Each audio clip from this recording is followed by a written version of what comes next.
Mesdames, Messieurs, bonsoir et merci de la fidélité à la télévision nationale. Dans l'actualité en Guinée, le secteur de l'eau en Chaché est à l'arrêt. Frappé de plein fouet par une vaste opération de fermeture, l'association des producteurs d'eau de Guinée monte au créneau. Objectif, alerter, responsabilité, mais surtout proposer. Elle appelle à une démarche concertée entre rigueur administrative et appui technique, ceci pour garantir la survie d'un secteur clé pour la santé publique et l'économie nationale. Reportage Marie-Angélique Bangoura. L'eau minérale, un besoin quotidien pour des millions de Guinéens, traverse une crise. Plus de 1700 unités de production ont été contraintes de fermer dans une opération d'assainissement d'un secteur gangréné par les irrégularités. Face à cette situation, l'Association des producteurs d'eau minérale a réuni ses membres pour tenter de trouver une sortie de crise.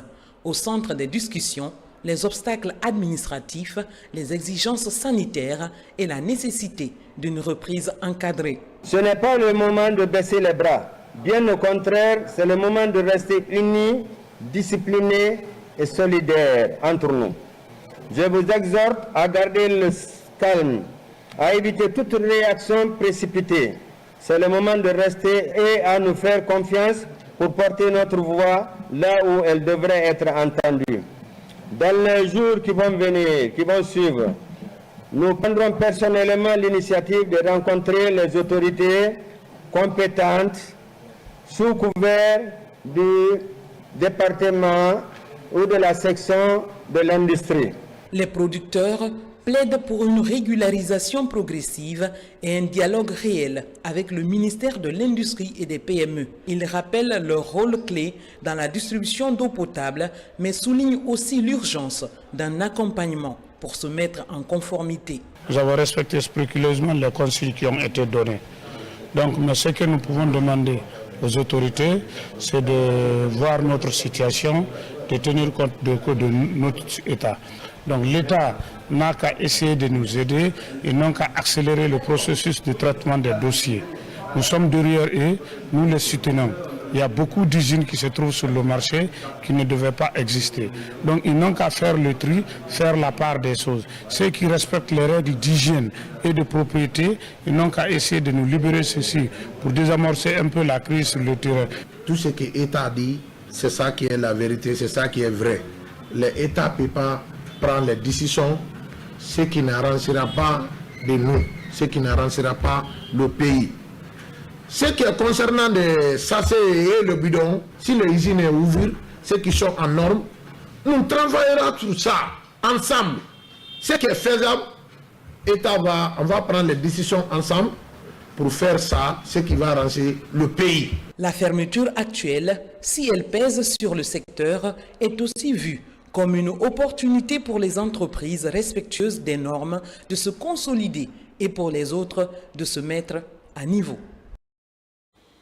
Et puis les schémas régionaux d'aménagement et de développement SRAD étant un outil d'utilité publique permettant l'opérationnalisation des plans du développement local, un atelier d'installation et d'information des membres des comités de pilotage technique et régionaux de cette structure a été lancé dans ce sens dans la région de l'Abbé. La rencontre était présidée par le ministre de l'Habitat, Mori Kondé. Reportage Sona Sagno, Sarafdine Diallo.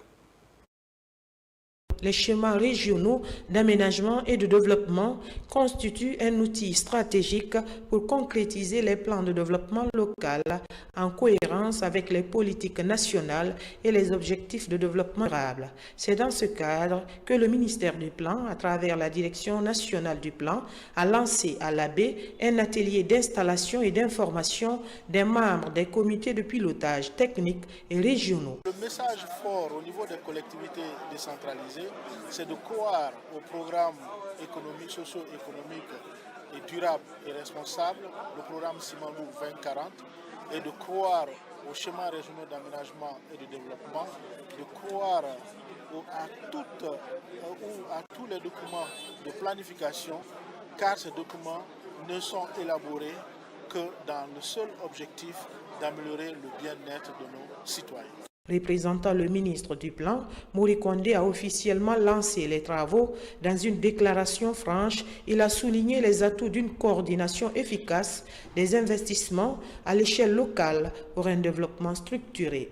Un sentiment de satisfaction si nous suivons réellement le schéma et la planification que le ministère du Plan et la coopération mettent à la disposition et si nous veillons à l'exécution de ce programme, on va trouver que ces localités vont bénéficier des infrastructures idoines et qui répondent aux besoins de la population. Il revient désormais au gouverneur, au préfet et au sous-préfet qui assurent déjà la tutelle auprès des collectivités de veiller sur la mise en œuvre correcte de ces instructions et de faire telle sorte que tous les investissements qui doivent se faire dans les collectivités puissent être alignés aux planifications préalablement établies et validées par le ministère en charge de la planification. Au terme des échanges, les administrateurs territoriaux, acteurs de la société civile, secteur privé et partenaires techniques de la Moyenne-Guinée repartent mieux outillés. Ils saluent ce document de base qui servira à planifier des actions concrètes pour améliorer durablement les conditions de vie des populations conformément à la vision du CNRD et de son président. Une nouvelle équipe dirigeante pour le Rotary Club de Conakry.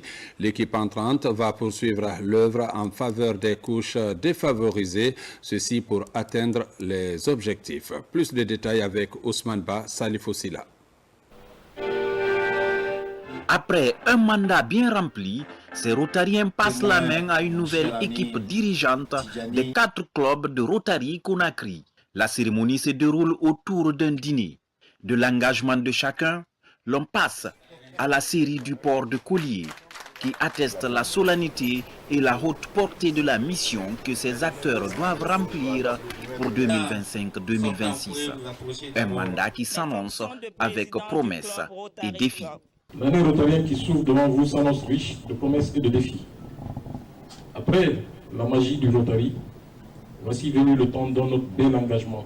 Cette continuité entre magie et unité donne tout son sens à votre mission.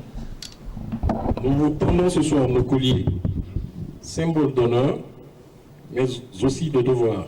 La nouvelle équipe entend poursuivre la mission avec une vision éclairée, explorer de nouvelles pistes et engager une synergie comme pour coller au thème « Unis pour faire le bien ». Comme le disait notre fondateur Paul Harris, seul, on va plus vite. Ensemble, on va plus loin. Nos 4 clubs, le club Rotary de Conakry, le club Rotary Conakry Ousmane Haribo, le club Rotary Conakry Ratoma et le club de Conakry Elite partagent la même vision. Servir notre communauté et laisser un héritage durable.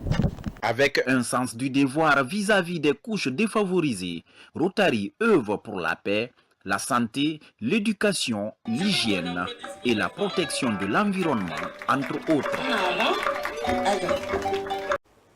En Zédé-Corée, des initiatives communautaires se multiplient en faveur de la paix et du développement durable. Dans la capitale forestière, les ressortissants de Djoma Wanya viennent d'organiser une lecture du Saint-Coran suivie d'un sacrifice pour une société plus juste et pacifique. Reportage Lancé Kamisoko. Dans un monde souvent marqué par des conflits et des divisions, la lecture du Saint-Coran continue d'être une source d'inspiration pour des millions de musulmans à travers le monde. Ce texte sacré, riche en enseignements de paix, de justice et de compassion, joue un rôle central dans la vie quotidienne des fidèles. En Zédé-Corée, les ressortissants de Djoma Wanya perpétuent cette lecture du Saint-Coran suivie d'un sacrifice et des bénédictions en faveur de la paix et du développement. Nous voulons non seulement la paix, et nous voulons aussi le développement de la Guinée.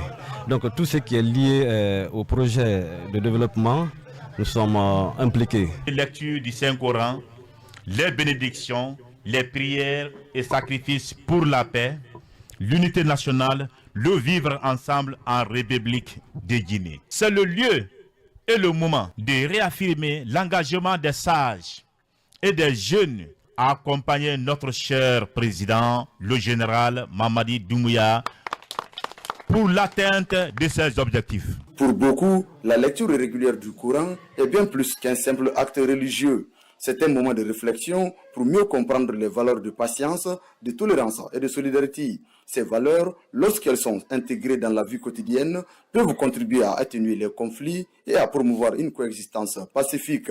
Vous avez affirmé votre attachement aux valeurs de solidarité, de paix et de progrès pour non seulement la communauté de Nyomawanya, mais pour tout le peuple de Guinée.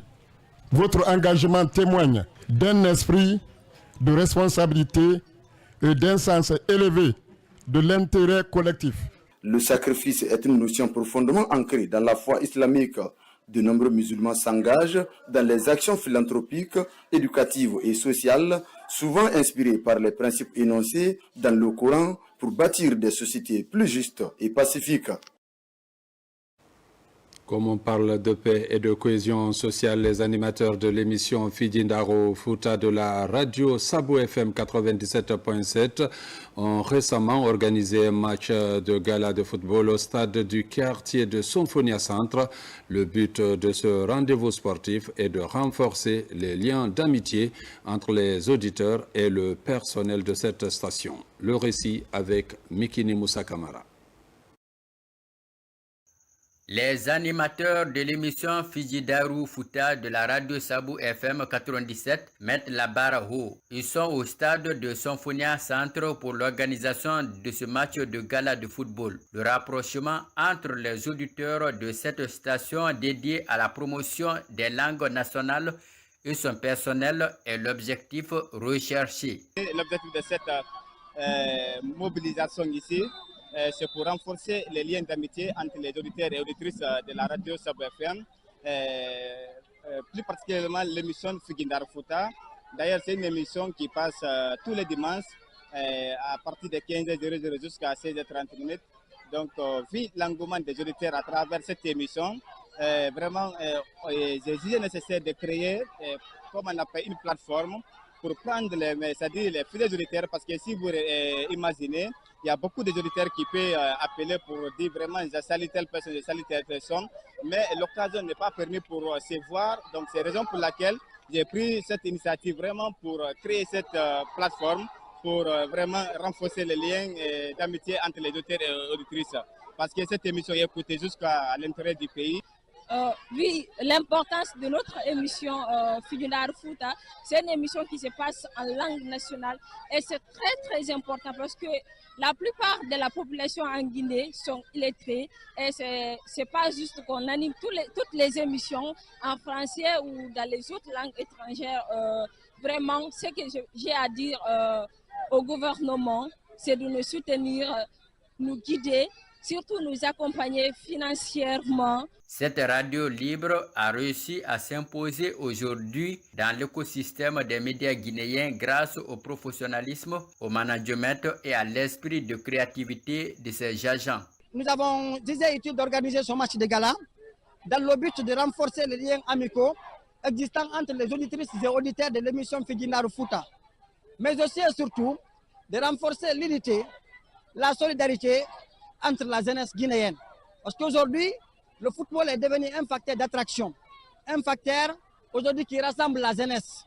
Je vais remercier le PDG de la radio, Ali Mandema Sanketa, qui a eu cette belle idée, créer une radio 100% langue nationale. Et puis je remercie les organisateurs, Mamadou Mouktar Ganlo et son équipe, qui ont eu la belle idée là, organiser une telle cérémonie. Je les remercie et puis je remercie d'abord les auditeurs. Ce qui concerne la version télé, on a notre projet pour faire une télé, Sabou TV.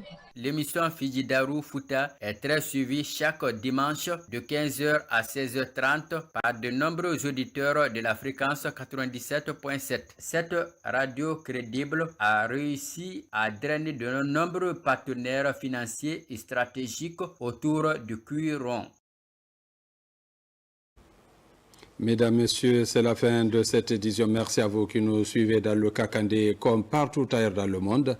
Bonne suite de programme sur la RTG.